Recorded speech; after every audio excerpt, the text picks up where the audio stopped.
This is the Movie Theater Butter Podcast, where we talk about stories made into movies and what was modified for the big screen. As a warning, this episode will discuss the plot of both the movie and its original source material, so be ready for spoilers. I'm your host, Kim Labick, and I hope you enjoy the show. All right, so let's jump in. Today we are joined by the one, the only, Anna Young. Hello, Kim. Hello, and welcome back. It's been thank you. Quite some time, as Anna already knows, because I just had a whole moment of being like, oh, I don't even remember how to talk or say a sentence or do a podcast. So bear with me. It's been a minute. We're going to kind of get back into it slowly, but we have a lot to talk about today. We're going to be talking about the movie Blonde, the Netflix adaptation of the Joyce Carol Oates book, also called Blonde. There's a lot to get into. There is. Yeah. I honestly don't even know where to begin. And I was going to kind of go through some of the history of this, but it's about Marilyn Monroe, right? I'm going to kind of shorthand this part because I think we're all pretty familiar with Marilyn Monroe, and we're going to just kind of dive into a lot in this podcast about Norma Jean herself and sort of the background of her entire life story, not just her career, but personal life, all of it.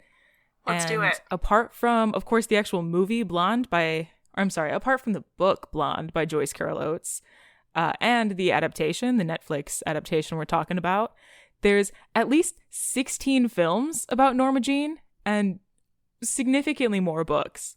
There's also, I just found this out recently, there's also an earlier adaptation of the Joyce Carol Oates book, also which called I did not Blonde. Know. Yeah, which is and it's so weird because I feel like so many people have been talking about this film lately, and I just had no idea that there was another adaptation. Nothing in the articles or conversation was like, oh, this was done before. Even this specific book was done before. Right. Which is crazy. But there's another movie. It was, I think, 2001 or 2002, they said. Right, because isn't the book from 2000? I think the book came out around the turn of the century. Yeah. So that makes sense. So it was all right, book, movie, done. And then 2022 rolled around and fucking Andrew Dominic was like, let's do it again, but this time worse. Well, and I think too, wasn't this movie in development hell for several years? I think it was filmed a few years ago. I should know that. That should have been part of my homework for this, but I had no idea. No, then we can chat about that later, because there's some interesting tidbits and rumors I've heard about the development hell of this movie too, which I think is notable. But anyway, we can get into that later. Oh, we will. That's neither here nor there. We're gonna be saying, I feel like if you have a drinking game to this podcast, which I want to do at some point, but if there was a drinking game to this podcast, the one for this episode would be every time we shit on Andrew Dominic, take a shot. Because it's going to be a lot. Or every time we make a joke about how many times the movie says daddy. God, yeah. Oh, Jesus Christ. So, but anyways, for a quick second back on that earlier film adaptation of the book, that, again, came out in the early 2000s, kind of around when the book actually came out. That movie is actually directed by a woman. So Anna and I were talking, and we may do a whole separate episode where we talk about that film and then sort of compare and contrast the two different adaptations. Yeah, and I think that would be so interesting because I have not read the book, but my understanding is the book in itself is equivalently pretty problematic because it's just inherently kind of an interesting take, a false take on Marilyn Monroe / Norma Jean's life. So I would be interested if seeing it through a lens of a female director shifted any of that. You know? And the thing is, I feel like I'm hoping in that kind of way where I'm hopeful, but I'm almost looking for the disappointment. You know what I mean? Mm-hmm. Mm-hmm. But I think that might be just because it's the image of Marilyn Monroe and stuff has been so overdone and sort of constantly warped in a way that is just right. Annoying, really, is all I can kind of say about that. We've had so much on her, and I feel like it's ironically reflective of the fact that her stardom and everything was so difficult and problematic, and it's we're just continuing that more instead of actually being okay, that happened, let's kind of leave it alone. Have you seen My Week with Marilyn? No. The Michelle Williams is Marilyn Monroe in the movie. Ooh. It's good. and I think is a much more interesting portrait. I think it's came out in the mid 2010s. I'm guessing it's like a 2015 movie. Okay. But just like a much more interesting, because it takes place within a week of when Marilyn Monroe was filming The Prince and the Showgirl, which is a movie with oh my gosh, I cannot remember his name. I'm blanking, but another famous actor from the 40s and 50s. Mm-hmm. But it's like a week in time and is a much more interesting portrayal of her, I think. But that's also kind of like a separate conversation. It's just like how many times Marilyn Monroe has been in movies or portrayed in movies. Too much. It's crazy, and it's interesting to me too because there's so many super famous, iconic celebrities from that period in Hollywood, and like we fixate so much on Marilyn Monroe. Yeah. And like why? Which I think this movie is attempting to answer the why, but doesn't do a very good job of answering the why. Yeah, I think if I had to say in very plain words, this film definitely asks the question why, but in a way where it's more like why instead of like actually coming up with some form of answer. It's just being like, let me ask the question again in cooler ways. And I'm like, that doesn't you're doing nothing to actually help the story. You're just I don't know, doing cool shots every now and then. Also, Laurence Olivier, that was the actor I couldn't remember. Yeah. Okay. Yes, that was the movie she was with Prince of the Showgirl. Anyway. Hell yeah. Anyways, yeah, so I did ask you to come with a favorite quote. So, yes. Do you have a favorite quote? Do you want to tell me some words? Listen, I want to preface it. I hate this movie. Yeah. I don't have anything favorite about this. I hate this movie. Good. The one I picked was in reference to the Daddy drinking game, which was, Daddy, it's so scary how a scene with actual people just goes on and on. She says that. I think she says that to Joe DiMaggio. Mm-hmm. I think she says it to Arthur Miller because she's in reference to how she is kind of like an awkward person in real life, which I think was actually true for Marilyn Monroe. She was much more reserved and quiet when she wasn't on set and working. So I actually thought that quote was interesting, and again goes back to, I think, the question that the movie was attempting to answer, which was like the emblematic version of Marilyn Monroe versus her as a person, which is kind of the central theme of the movie. But again, I don't think it was very well executed. But that was the quote that I selected, with the preface that I hate this movie.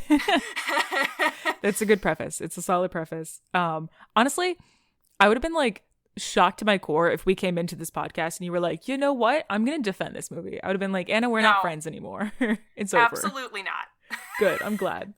Great. Because we can just continue to hate on this film. It's like, yes. I feel like there's like a couple of, in my little notes, right? My like movie talking point notes that I have here. I think there's maybe like 2 positive things that I have. And then the rest of it is just like, this sucks, this sucks, sure. This sucks. And it's all just like, it's all sort of in the same vein. And like, if I had to come up with a big thesis statement, so sort of my thesis statement for this film as a whole, if I'm like a fancy movie critic, I would say the fact that this film is like a disjointed adaptation of its source material literally reflects the fact that its filmmakers follow in Hollywood royalty footsteps of abusing women for personal profit. Yeah, well, and I think it's just like an inherent misunderstanding of what the director thought he was trying to say, because he has an inherent misunderstanding of the exploitation of women in media. Yeah. So yes, that is a good thesis statement. Yeah. They could have started by like not hiring a male director. And this is, I'm going to soften this statement a little bit, because obviously there are incredible male directors. There are incredible female directors.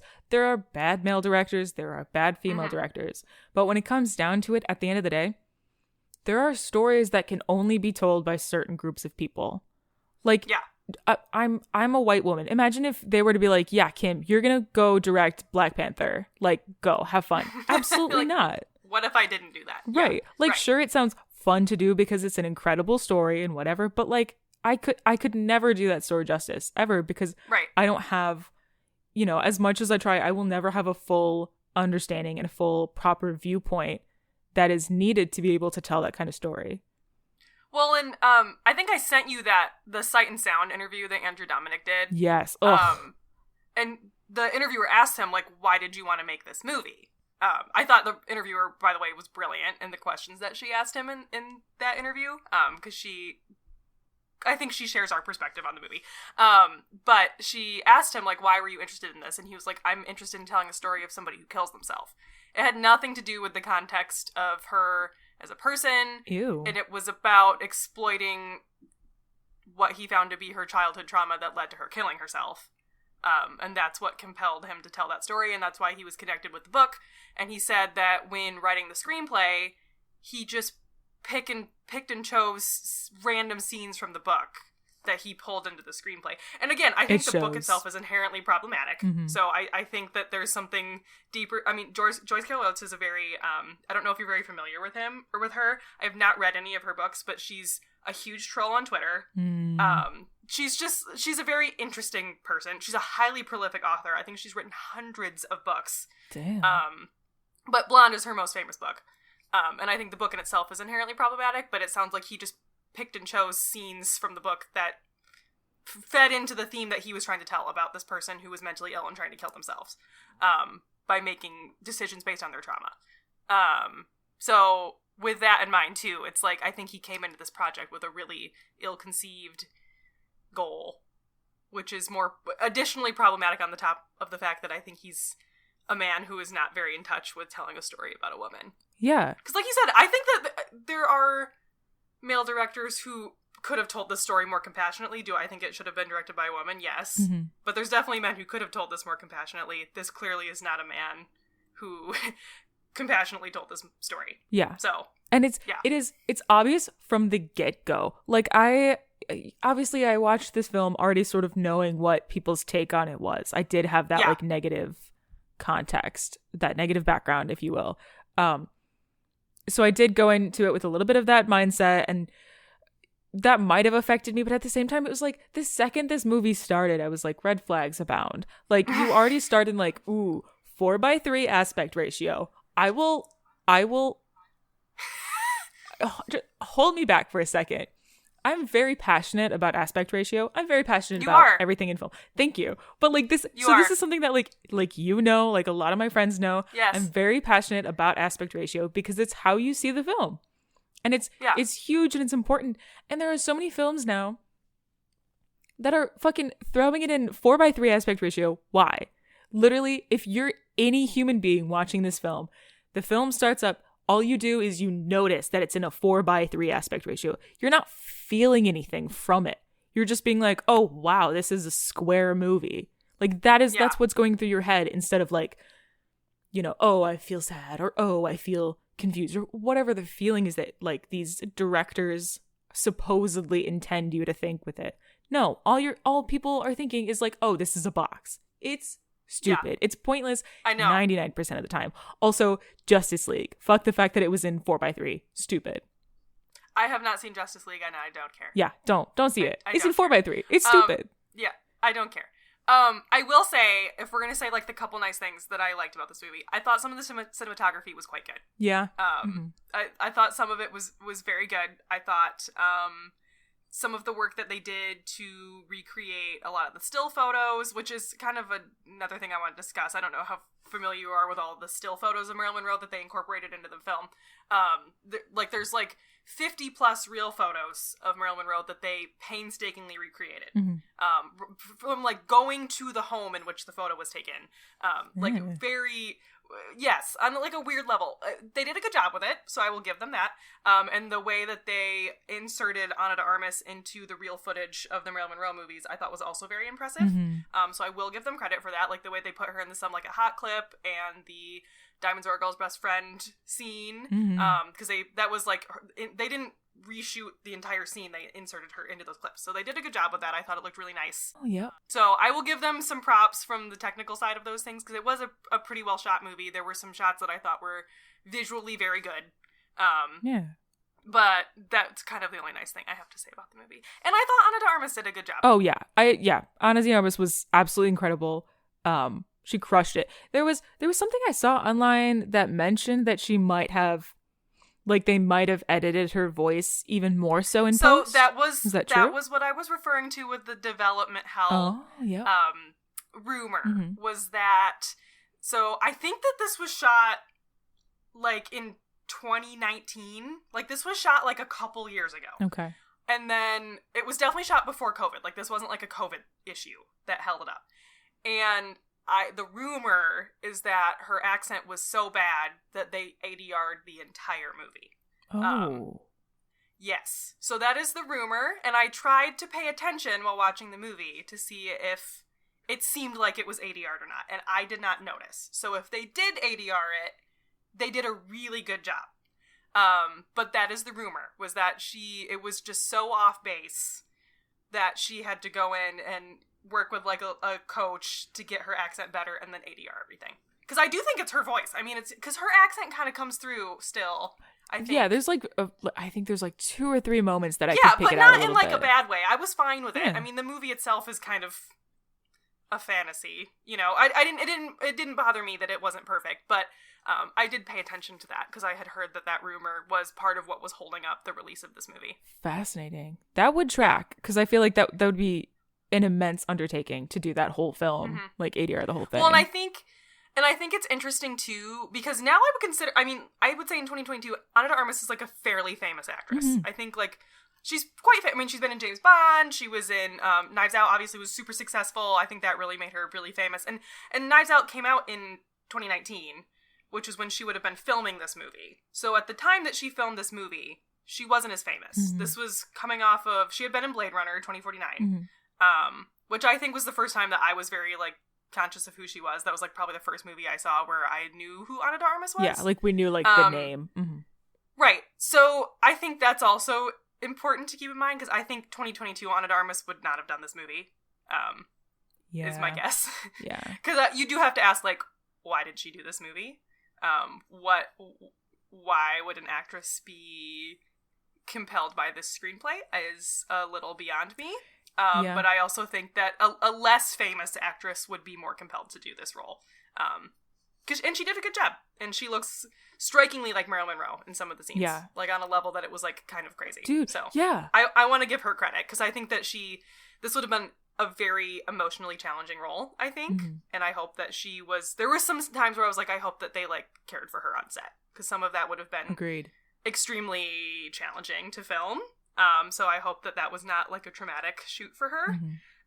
And I thought that she did a really good job. So that's my other one nice thing about the movie. Yeah, that's definitely a plus. Yeah. Yeah. And also kind of on the same-ish topic and back to what you're talking about them being able to like scene copy is the word that I want to use. You know what I mean? Yeah. Okay. Yeah. So did you take the same class that I did? I think it was Troy's class where we had to do like a scene copy. Yes. I hated Troy's class, but yes. Okay. I don't want to talk about him. So that's why I do agree with your point about the fact that them being able to so clearly and almost perfectly like copy those iconic moments is impressive. And yet at the same time, I think back to when we had that scene copy assignment in class and seeing how like pretty close we were as like, you know, little nobodies in college using like a Sony NEX50. And I'm like, did like a pretty good job. I was like, we did like a pretty good job back then. So, And what I think is particularly interesting about the way that they did this in the movie is they miscontextualize a lot of what's happening in the recreation of these images. Yes. Like there's a scene where there's like a very famous photo of her and Joe DiMaggio sitting on like a bench in front of a window, and that's in the movie. And she's kind of like leaning in. I think she's like speaking in his ear. And in the movie, it's the scene where they're like in the upstairs of their home, and he like abuses her directly after that image. And there's no context that that's what happened in real life following that image. So they're recontextualizing what's happening in these photos, and it's just blatantly untrue. And I think that that's a really unproductive way to utilize like historical materials in a film. Yeah. So yeah, but I mean, there's literally like 50 plus images within the movie that are direct copies of photos of Marilyn Monroe. And that's just like so obviously problematic. I mean, there can be a benefit to doing that a little bit in a film like this with a biopic where you kind of want to, you know, again, maybe show off the fact that like you pay such close attention to things and that, you know, you cast and you hair and makeup so well that she looks almost exactly like Marilyn, whatever. But like, it was very clearly overdone, and it's just another obvious example of the fact that like this film, the way that it's shot is so like obviously male gazy, obviously objectifying in a way that again misses the entire fucking point of what this story should be about. Well, and beyond that, this is not at all true. Like, none of the events in the movie are true. Like, she did not have a three-way with Charlie Chaplin Jr. and Edward G. Robinson Jr. That did not happen. Like, they're like literally just untrue recounts that are factually not represented at all in history. Like, they're making things up, which is in the book. This is how the book is too. Yeah. It's not real. And I think that is what is most frustrating to me about this movie, is it's using these images. It's like, it's using hair and makeup. It's using things to make it seem like it's very accurate, and then grossly misrepresenting so many situations within this person's life, who is a real person, that I think that's just very frustrating. And I know that there's going to be a lot of people who watch this movie who don't know very much about Marilyn Monroe who will take this to be true. Yeah, well... And it's not true. And, okay, and yes, two things on that. The first being, like, you know, all of this, like, fantasy, the fantasy element, the fictionalization of it all could have easily been used to reflect her distorted sense of identity. You could have had all that fantasy stuff in relation to her being Marilyn, versus had like a much more realistic view and a realistic storyline to her as Norma Jean. You could have easily done that, intermingled the two. That would have been a lot better. But yeah, like you're saying, it was just all just fictionalized completely, all fantasy. This is not, to your point though, good. It's like, I think my biggest issue with this movie, because I can handle movies that take things out of context if it's done in an interesting way. If they're trying to make a point, if they're trying to re-illustrate something that happened to this person and drive home a lesson and drive home a message with it, cool, great. But I think what bothered me the most about this movie is there's no character growth for Norma Jean. The only emotional experience she gets to have in the entire movie is that she's just sad and in pain and abused. She does not get to experience joy or pride in her work, or there's no demonstration of how hard that she probably worked to get to the point that she did in her career.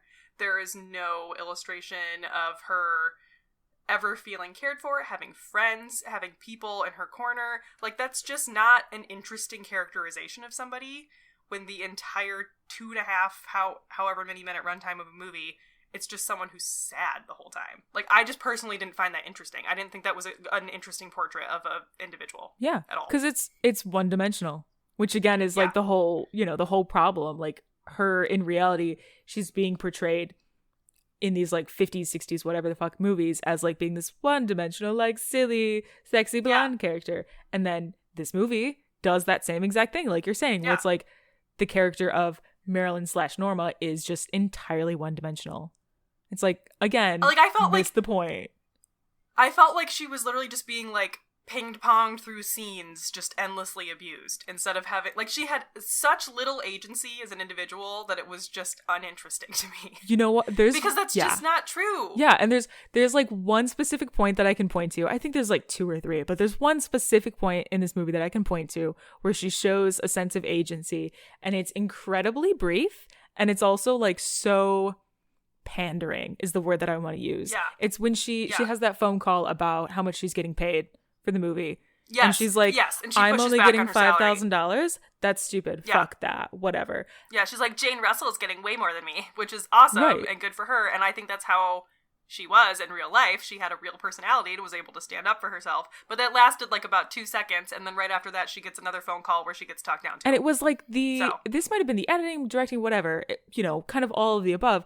But that moment, again, was so pandering. It was like they were saying, like, hey, look, female character with agency. And it was like, then you're not, if you're giving us like a 2-second bare minimum nothing and like pretending like it's also important, that doesn't count. Right. Pathetic. Absolutely pathetic. Andrew Dominic, be better, please.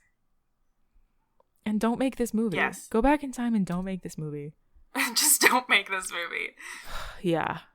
I wanna go back to sort of the cinematography at large for a second. Sure. Because I coined this term as I was coming up with my notes, and it's probably actually a term somewhere, or maybe it's not, whatever. But I want to call the style of this film like it's a pseudo indie film. And I say that because it's a Netflix movie. It was distributed by Netflix. I'm sure that they had a budget going into this film. Oh, yeah. I think it was a pretty big budget. Yeah. And yet, obviously, the cinematography, budget was the 22 editing. million. I just looked it up. Yeah. Okay. That's not indie at all. 22 million is a solidly funded film. I mean, yes. maybe not so much as like Avengers, but it's a solidly funded film. Yeah. And it has this, again, like I say, like a pseudo indie style to it where it's like the 4:3 aspect ratio. We flip through monochrome versus colored film, all this kind of stuff. And it does look visually fucking cool. But again, at the same time, it's like the nature of this film, and I do think a little bit on the editing side as well, feeds into the fact that it just feels like it's very pandering. Like it's very much saying like, look at us, we're a Sundance film. We're an indie film. We're cool, you know? Or maybe that's just me.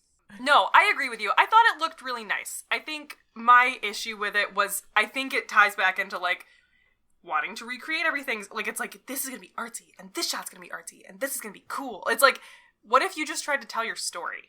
Yeah. You know, it's like, what if you just focused on telling a good story? Have you seen, it's another Andrew Dominik movie. Have you seen, The Assassination of Jesse James by the coward Robert Ford? That was like his previous movie. No, I haven't seen it, but I can picture the poster. Okay, yeah. It's Brad Pitt, Casey Affleck. Really good movie.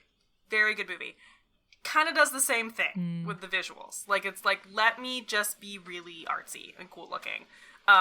Good movie, though. And that's also interesting because it's a very male movie. And I think that says a lot about Andrew Dominik as a director and indicates a lot.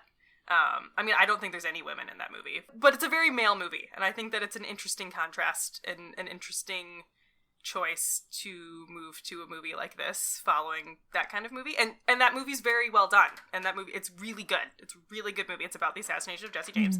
And clearly it's a director who knows how to tell stories about men. Yeah. And again, does really good visuals. And also, that's something that, like, as I was going through my notes, I was going to kind of shit on the cinematographer a little bit, but because I don't know the full story behind the scenes, I'm more or less going to shit fully on Andrew Dominik because... Oh, no, I fully, yes. Yeah, because it's like, you know, every director-DP pairing works a bit differently. Sometimes you have a pairing where the DP takes full control of the images and is like, this is what's going to be in the frame, et cetera, et cetera. Sometimes you have a director who does that, whatever. You know, it's always very different. But that being said, again, as I was going through my notes and I was like, gonna sort of shit on the consistent objectification and whatever on this film, it was like, to me, it feels like it comes down to Andrew Dominik because it feels like whatever he was saying, he had control of the framing, but the actual cool looks of it, to me, feel like that came from the DP. And so I appreciate the cool looks of it. Yeah, like we're talking about. Like, it did look incredible, but the actual framing and the story and everything was largely what was problematic. Right. Yeah. But I will say... Question for you. Go ahead. Oh, no, say what you're going to say. Go ahead. I was going to say, I will say there was one shot that I thought was close to being worthwhile. That was this like pullback of the audience watching her Diamonds Are a Girl's Best Friend scene. Yeah. Like we have that close up of her and then it pulls back. And that reminded me of like kind of that scene in Once Upon a Time in Hollywood. And I want to talk about that movie later.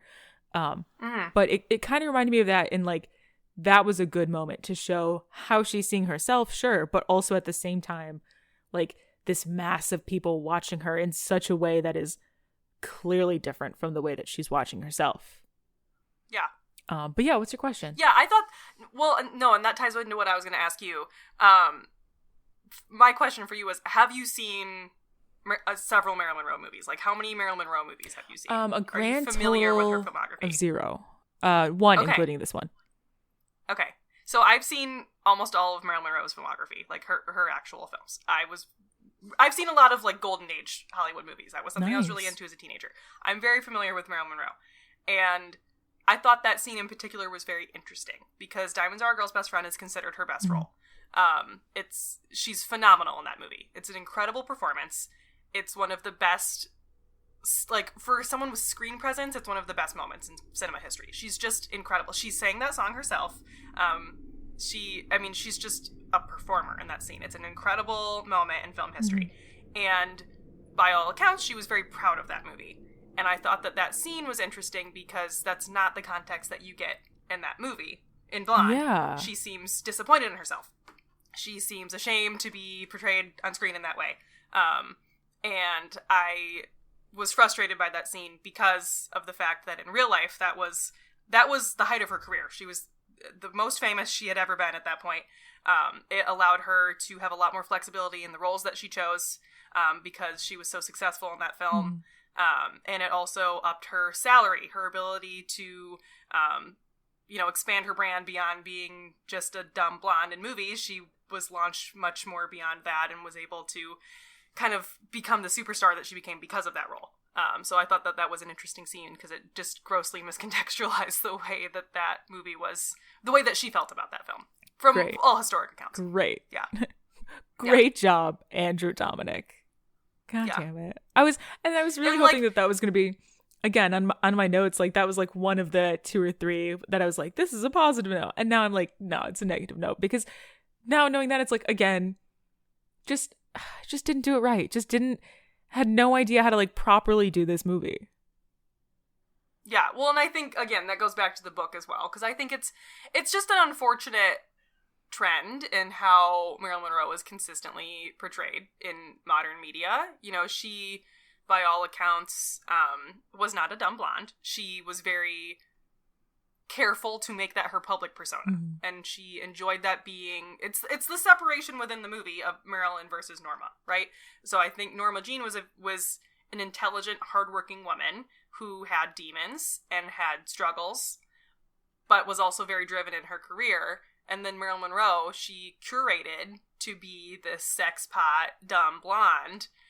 And that was all very intentional on her part because she was an intelligent woman who was, by all accounts, a pretty talented actress.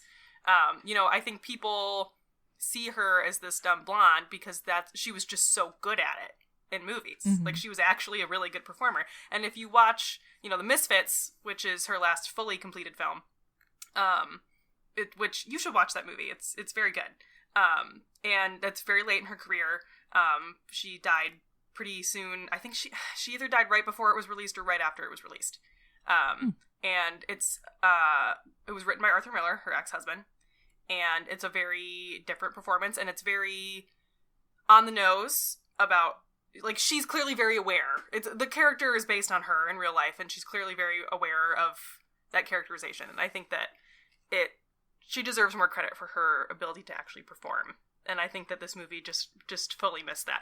Except for, there was that one scene where she's doing that monologue audition toward the beginning of the movie. I think it's when she's auditioning for Niagara. It's like it's kind of like a close up on her in black and white. In the studio? Yeah. Oh, yeah. And I think that's like the only time that they even bothered showing that like she actually could try as an actress in the movie. I was gonna say another moment that I can think of that kind of does fit that point that you say as well. Towards the end, when she's starting to get to know the playwright guy, who is That's Arthur Miller. Yeah. Also, is that Adrian Brody? I didn't even look at it. It is Adrian Brody, and he's actually like literally the best Arthur Miller possible, and he also was kind of a high point of the movie for me. He kind of nailed it. He's an incredible actor too. Yeah, no, he's so good. So that scene, that's like one of the first intro scenes to her and the playwright's relationship, is like, she's talking to him about this character of Magda, right? Which becomes a whole thing. And she's like, I have thoughts. And then she gets into this like really incredible, talk about Magda and that as Magda as a character and et cetera, et cetera. And then he kind of just like pinpoints one little thing out of her sentence and like nitpicks it because it bothers him, instead of like actually listening to what she just said and kind of taking that input. He sort of nitpicks this one bit, and then you do kind of see her like just briefly like kind of like code switch in a way, right? Where she like went into this thinking like, oh, I can have an intellectual conversation for a second. And then she has that moment where she's like, oh, he's still not taking me seriously as a person. So she has that like code switch, and then she says something like, oh, well, maybe she just doesn't read. Tee-hee-hee. And he's like, yeah, maybe she just doesn't read. Tee-hee-hee. And then it like goes on from there. Yeah. But yeah, I think, but again, that's something that like, you know, you and I can pinpoint like 2 quick moments of that in this movie when like that should have been a crucial part of the film. Right. Yeah. Because she was had a career. Like, she worked really hard, and I think that this just fully misses the fact that she like wasn't just a hot mess all the time who just floated through her life and happened to be really famous. Like, I think that's just really unfair and not interesting. Just uninteresting to me. And you know, while we're talking about this sort of, again, kind of talking about like her distorted sense of identity and how that's not even distorted sense of identity, but yes, distorted sense of identity as a result of the fact that she is constantly doing that code switching, acting in real life, acting in acting. You know the movie Cruella? Yeah. Okay, so regardless of what your views on that actual film are, people are a little one way or the other. I think it was fine. That film shows that concept a lot better than this film. Sure. About just like having, what is it? Alter identity? What's the word? Alter ego. Yeah. About like having an alter ego and how that develops a character and a story. Like Cruella, I think, did a great job of that. And like, it shouldn't have been a Cruella movie. It should have been like a separate character, but whatever. But like that film did it in a much better way than, again, this film, in which her journey with her identity and the way that she uses her identity is, again, like we're saying, such a crucial part of who Norma Jean / Marilyn Monroe is. And like, how do you, I want to know what happened in the pitch meeting that Andrew Dominic had with these people that they were like, yes, he's the guy for the job. He's going to do it. You know what I mean? Like, I bet he just walked in there and was like, Marilyn Monroe, right?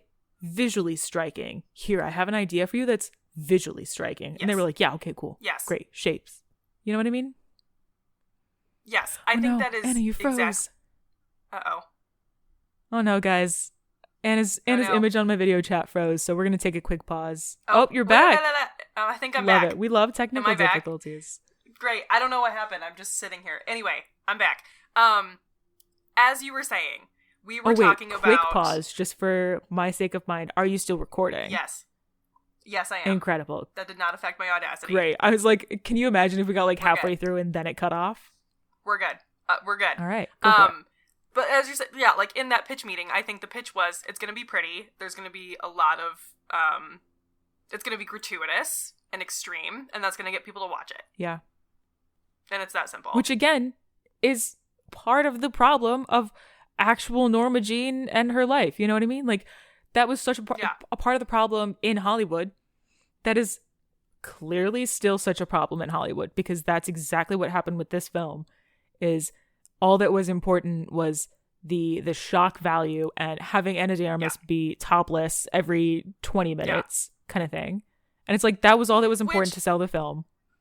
Listen, I'll also say this. I'm not really generally bothered by gratuitous sex or violence in movies. Fine, whatever. I get it. Life is violent. I honestly just found a lot of this very boring. And like, her threesome was supposed to be empowering for her. It was just boring. I thought like the on the nose when she's having an orgasm and it transfers into Niagara Falls in reference to her being in the movie Niagara was just boring and lazy. I just found it not interesting. So it's like all of these things that are supposed to be done for shock value are mostly just very upsetting and not engaging in any way, in my opinion. Yeah. Yeah. Kind of like, I know this is a completely different movie and we don't have to go super onto it, but have you seen The Neon Demon? I have. Yes. Yeah. It kind of reminds me of that in the way that, again, visuals, incredible, striking, also objectifying in the ways that it does the, you know, the sex and nudity. And I'm going to pause myself there actually for a second, because I also I don't care about gratuitous sex and nudity in films if it has a fucking purpose. But there are so many times where it's like, it doesn't have a fucking purpose other than the fact that this movie was clearly written, directed by a dude, cinematography by a dude. Clearly, like, when they have a camera and they have a beautiful woman in front of them, their thoughts are topless. You know what I mean? Yeah. Like, that kind of shit bothers me. If it actually makes sense to the story, it actually has meaning, go for it. I will never be bothered by that. But like, it's fucking obvious that it's unnecessary. Absolutely. Like, what made me uncomfortable was like what I said earlier. Like, I hope Ana de Armas felt okay with everything that was happening in that movie. Me too. Because it was just, like, I felt unnecessary for a lot of the film. Yeah. Like, you could have, like, implied some stuff, and I would have got it. Like, I can just give me some cues. I don't need to see everything, you know? Yeah. I don't need to see, like, one of your first shots is, like, a really, really long, dolly in or track in on the photo of the quote-unquote dad on a clearly cracked wall. We get it. You don't have to hang on that shot for like 8 years. You can have 2 seconds of the shot. We get it. Move on. You don't have to be like, look at this crack in the wall. I mean, we like literally saw like a cervix. Like it like zooms into a cervix. It's like, I get it, you know, like, and I don't need like it's fine. I get it. Thank you. Yeah. Horrifying. You know what else was completely unnecessary in this film? The royalty-free shots of a rotating fetus. Like, yeah. Literally. What? I was like, I would rather you have just bought the licensing to see the giant fetus from 2001. Like, that would have at least been better. 1,000%. You need to edit and why movies, were there, like, why were there so many cuts to talking fetuses? Fetuses? I don't know. I was fetuses. Like, fetuses. I was like, I don't need this. It was, if anything, just like kind of silly. Like, really? Yeah. We're just gonna do that? Especially put side by side with like a film that is clearly meant to look a little bit older, right? Again, we have that like black and white at times. Yeah. Even the whole thing. Yeah. Either it was shot on film or it was meant to look like it was shot on film. Right. And then all of a sudden we shoot to like a clearly CGI, like, again, royalty free. You could have like looked this up on Google, like rotating fetus. It's just not right. Yeah.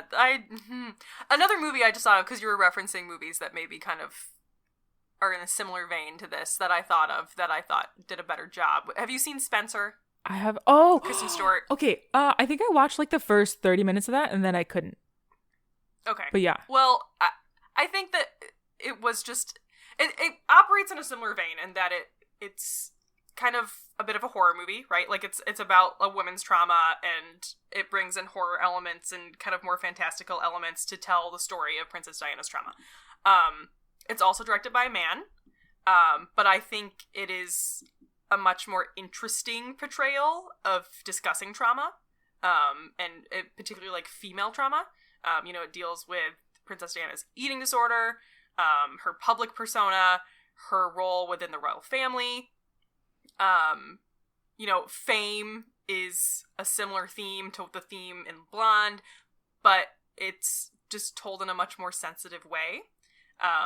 You don't see, it makes you uncomfortable, but not in the way that Blonde makes you uncomfortable, because it's actually done effectively.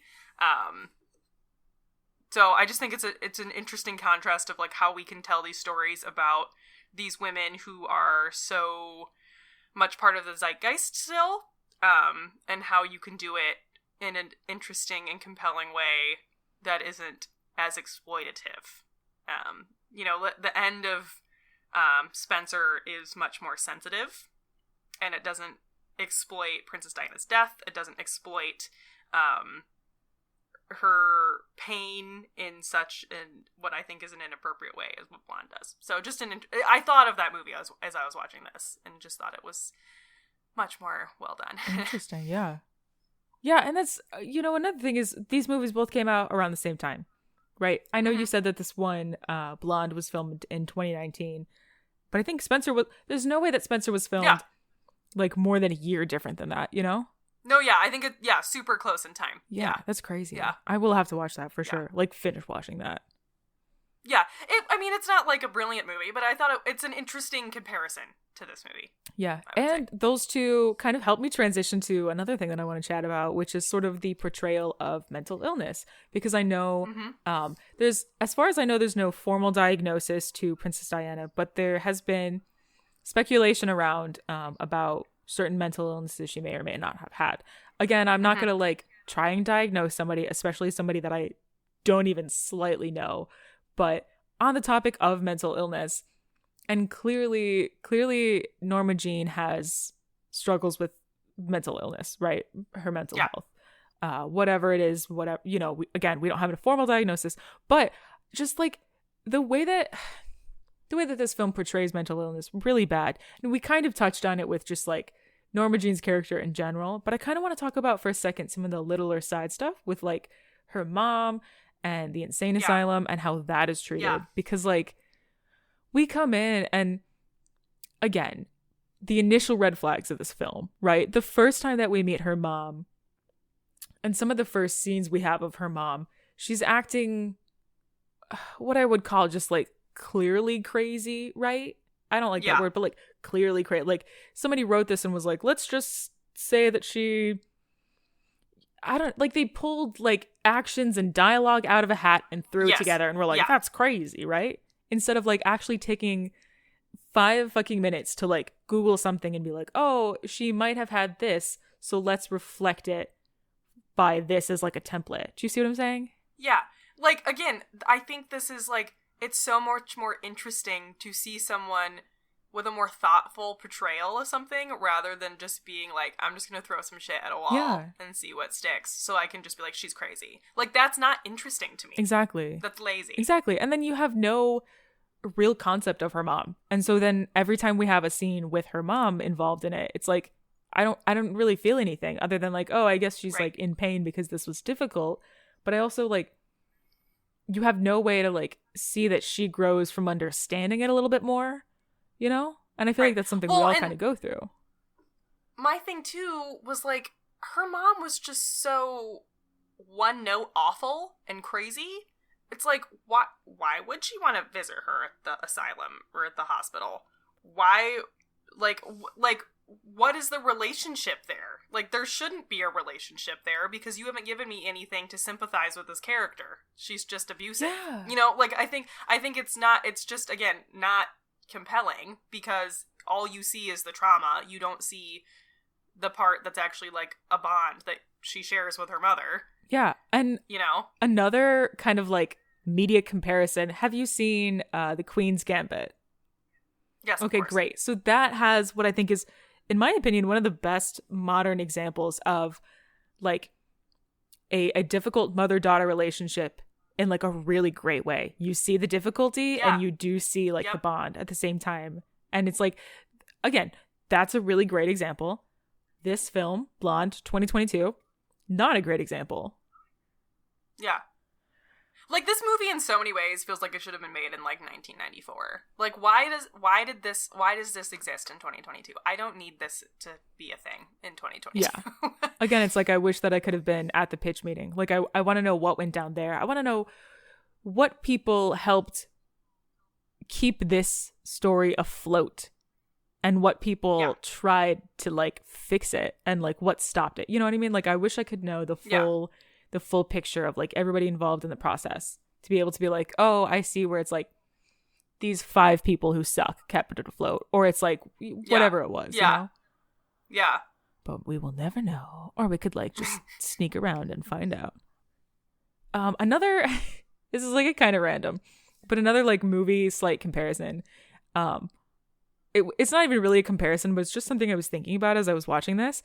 The whole storyline with like the letters from Norma Jean's dad, right? Which of course we come to find out are faked by the threesome guys. I'm gonna call them. Yeah. Because I don't remember their names, but Charlie Chaplin Jr.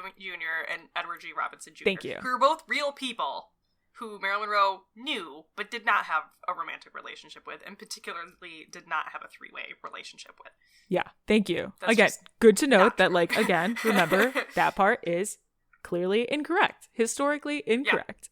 Anyway, but that's a whole part, that storyline with, like, the fake letters from her dad and then finding it out later. Yeah. Weirdly enough, reminded me of, like, Dear Evan Hansen. Oh my god, I have not seen that movie. Did you watch that movie? I did. I saw it in theaters like a fool. Oh, wow. Yeah, it's troublesome. But in that kind of way that, like, I felt like in this film Blonde, that storyline with the letters could have just been portrayed better. And again, like you're saying, it's totally false to begin with. But let's say for a second that there's some reality to it. Sure. If there's some reality to it, there's a much better way of portraying that. And I do think to also make the characters more dynamic, it would have made sense to have either of those junior guys like go at it from some sort of sense of like they think they're doing the right thing, kind of in a Dear Evan Hansen, right? Where he thinks he's doing the right thing, and then it just spirals. It didn't even like come from a good place. Yeah, it just happened, which was also like weird to me, because to me that was like the only joyful part of the movie was her relationship with them, and then it just like gets weird and fizzles out in like a lame, bad way. It was all weird. That was weird to me. It was supposed to be like her sexual awakening, what allows her to become the sex pot that she becomes in the public eye, but I just thought it was like the weirdest way to portray that in the movie. I was like, what is this? Yeah, 100%. Okay, so one other thing that I did want to mention. Okay, let's talk about a good positive thing for a second, because again, we're ripping into this whole movie, and also we technically haven't talked a lot about like the adaptation factor. But, like, we started off by saying this is just a really bad adaptation anyways. Like, it took the source material of the book and warped it. And the book took the source material of, you know, actual reality and warped it. Yeah. So it's like, it's hard. This is one of those things that the adaptation factor is bad. And at every part, you know? Yeah. But again, so one kind of positive thing about this film, to lighten the mood for a second, I actually really dug the part where Norma Jean spies the typewriter, the playwright's typewriter, and she sees like the exact flashback dialogue of her asking him not to write about her. I thought that like the meta part of that and the way that they edited that footage together, I thought that was really cool and well done. Well, and that is actually kind of true. So Arthur Miller famously wrote multiple plays that were not even thinly veiled reflections of Marilyn Monroe's real life. Damn. There's a play that he wrote that I believe was premiered after she had died, where it's literally just a woman who's nude in bed for the entire play, and it's the character is Marilyn Monroe, basically. And he had written several other works that were just completely about their relationship, which was fraught, as it is in the movie.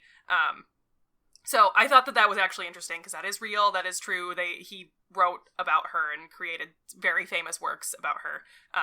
Arthur Miller wrote The Crucible, which is probably what most people like in the 21st century are familiar with. That was what he wrote. Whoa, okay. I feel like I did make that connection. Was a very talented playwright. And it was a very interesting relationship at the time. Obviously, like one of the most famous actresses in the world falling in love with one of the most famous playwrights in the world, who's considered very serious and very scholarly. So it was also a very interesting relationship with her coming off of her relationship with Joe DiMaggio, which is also in the film, which that, to my understanding, was actually fairly accurate as well. He was just an abusive asshole who took advantage of her. But I also think that he loved her deeply. So I think that was also an issue within the movie. Again, it's just all very one note. Like, every relationship is much more complex than it is in the film. But yes, I think that's a good point, because that actually there's a nugget of truth to that scene. Good to know. I mean, not good in real life, but like good to know that that's one of the more accurate aspects of this film. Right. Yeah. Nice. Let me clear my throat. There are times when I just like talk so much and either my throat gets really dry or it gets like really like moist. I get it. Ugh. Yes. Not fun either way. Yeah. Okay, so I know we mentioned Once Upon a Time in Hollywood earlier, but I want to bring it back for a second, because kind of like you're saying, I know you mentioned that there's that whole Arthur Miller story where a woman's like pretty much just laying in a bed the whole time.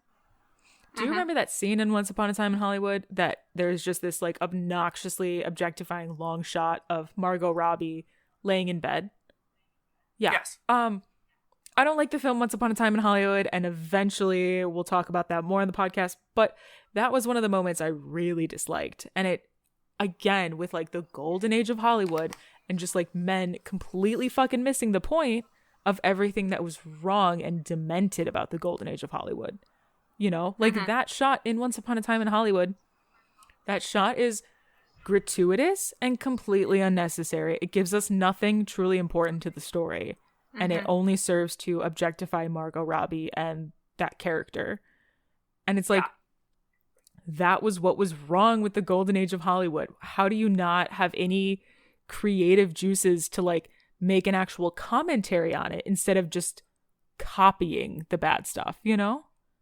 Well, and I think an interesting point about that is I don't think there's anything wrong with taking advantage of beautiful people on screen. That is the magic of movies, right? Everyone likes looking at beautiful people in movies. Obviously, Margot Robbie's a beautiful human being. So happy for her. She's so pretty. But, like, contrast that with, like, how Greta Gerwig portrays, like, Saoirse Ronan in her movies. Yes. Saoirse Ronan is beautiful. Greta Gerwig has said in interviews several times that she is just, like, transfixed by how beautiful Saoirse Ronan is. And she takes advantage of that in her movies, right? And will shoot her, especially like in Little Women, I think makes her look very beautiful, but in a way that doesn't feel exploitative. Yeah, in a way that furthers the story, that makes the moment important rather than just being like, hey guys, let's pause anything important to the actual story and let me just show you what is basically well shot pornography, you know? Right. Or, like, you could even, I mean, I don't even think, like, every male director does this. Like, if you've ever watched, like, an Ingmar Bergman movie, there's some, like, really fantastic, like, he clearly shoots Ingrid Bergman in, like, just really incredible ways. Because they were married, they made so many incredible movies together, and Ingrid Bergman is one of the most beautiful presences ever to be in any movie. And he had an understanding of her beauty and took advantage of that in his films without being disgusting, because it was his wife and there was some respect there and they had a partnership and were able to make a lot of beautiful movies together. Good. So there's I think just such a difference, you know, when you think about all that. So I agree with you, because I like Once Upon a Time, but that was always my issue with the film, is the way that Sharon Tate's character is in the movie, which is an inherent, like, Quentin Tarantino issue in general.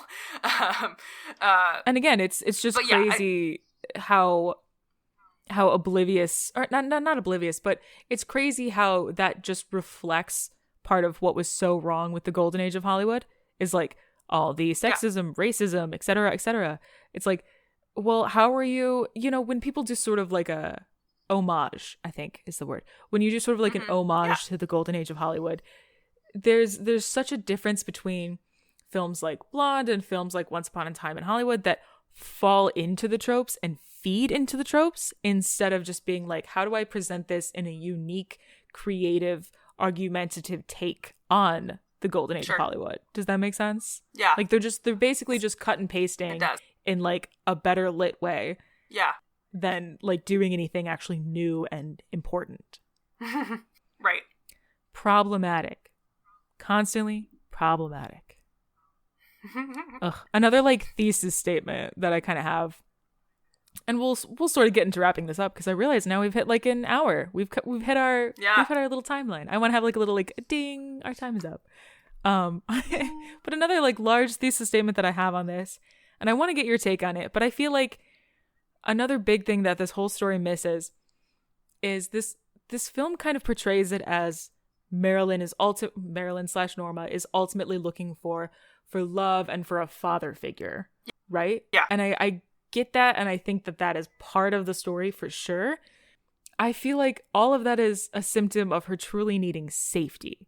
I feel like that's what the core of it is she needs safety and she needs grounding. Yeah.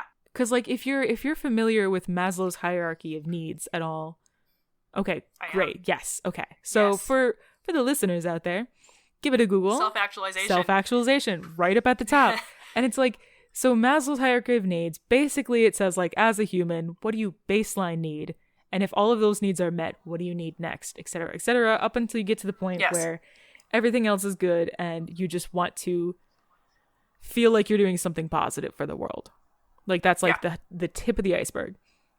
Yeah. But go all the way down that pyramid, and like one of the baseline things that you need as a human is safety.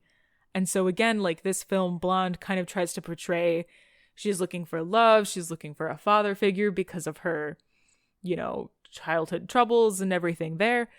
But the core of the issue, again, in my opinion, the core of the issue is she's looking for safety. But it's clear that like it's our media, and especially in that time, that equates male affection with safety. Absolutely. Which is so ridiculously incorrect, as we know.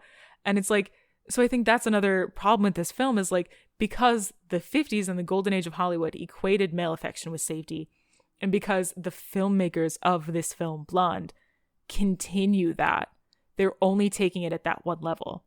Do you see? Like, they're only saying like, oh, she's looking for a dad, she's looking for a daddy, instead of being like, she's looking for this because she needs this. Yeah, and I think that theme is also seems to have been true for the real Marilyn Monroe, right? Like, she had a very traumatic childhood, and she had substance abuse issues, she had mental health issues, that's all true.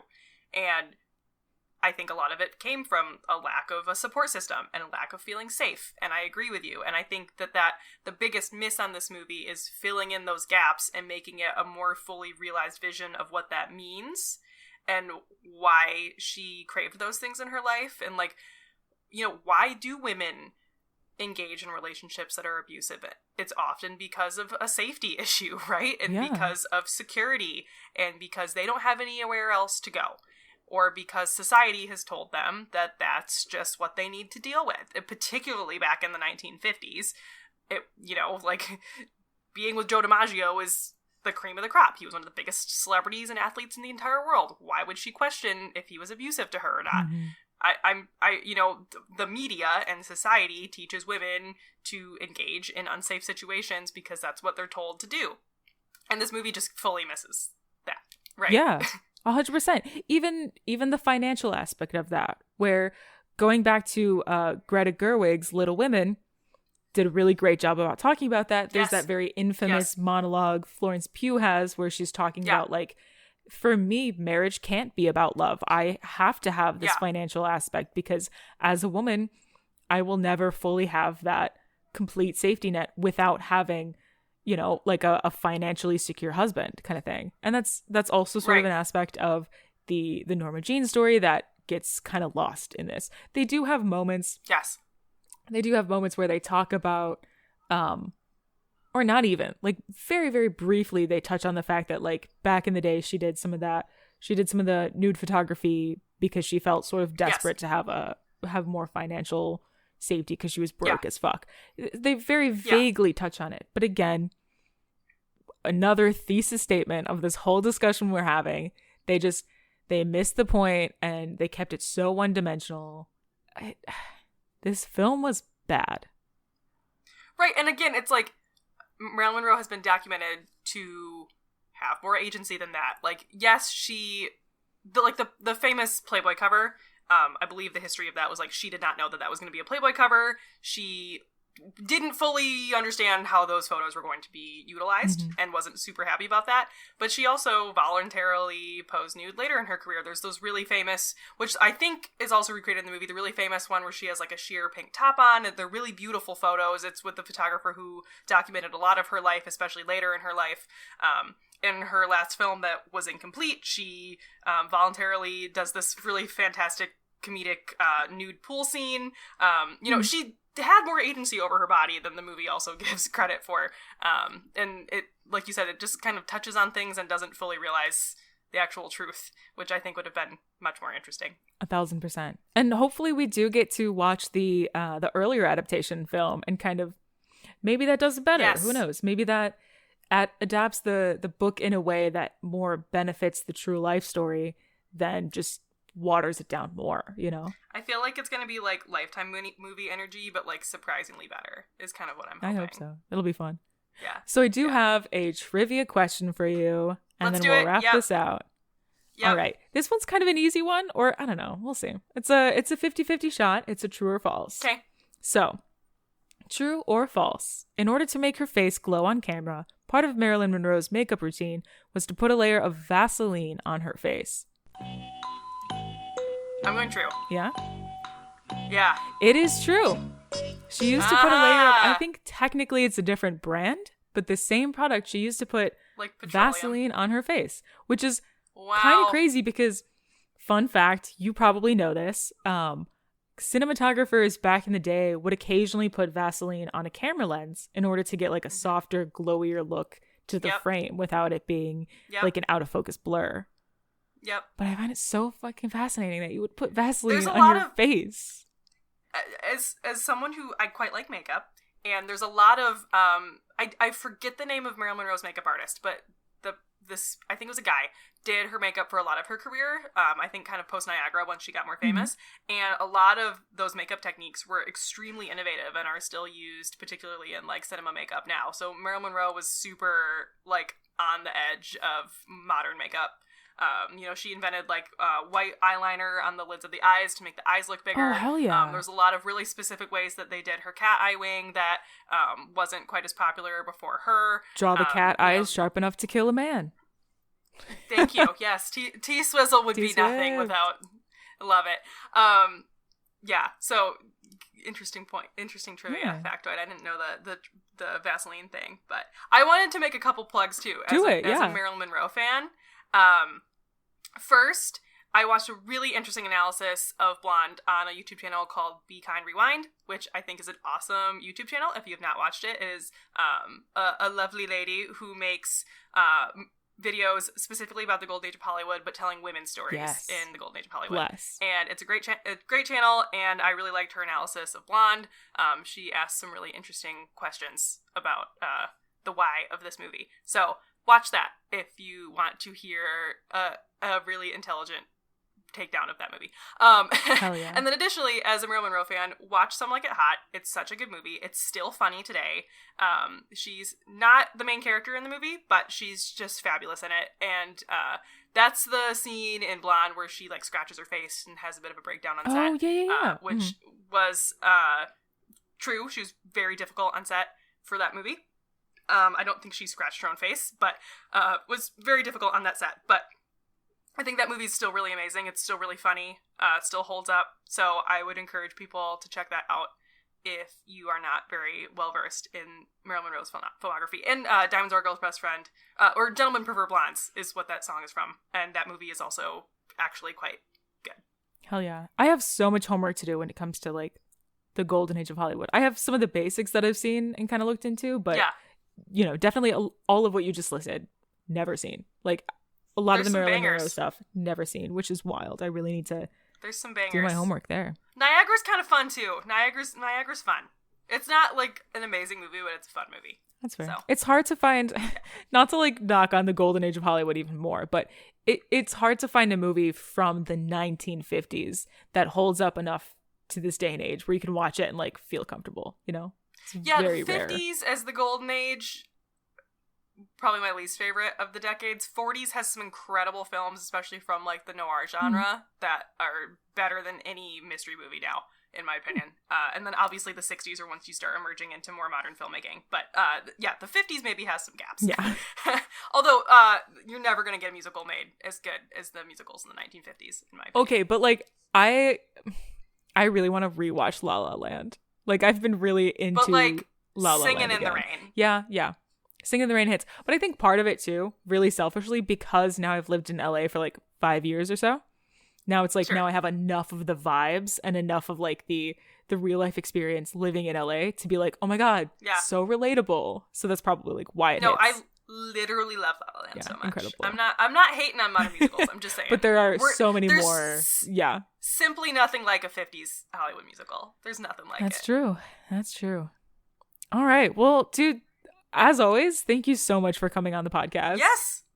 Thank you for having me. It's always fun. Oh yeah. And again, we'll try and bring you back for that earlier adaptation of Blonde. And of course, we'll have so many episodes in the future, but just to like the short-term future, I think that could be our next one. Yes.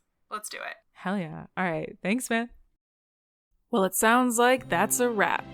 Thank you for listening to Movie Theater Butter, a Till Kim Productions podcast, edited by Kevin Matthew Keeling of Take the World. If you have a free moment, we'd really appreciate if you like or follow the podcast from wherever you're listening. It'll really help us grow our audience and be able to continue making episodes for you guys. You can also follow us on Instagram for monthly episode schedules, extra content, and even surprise video episodes. All right, I'm done. See you next episode.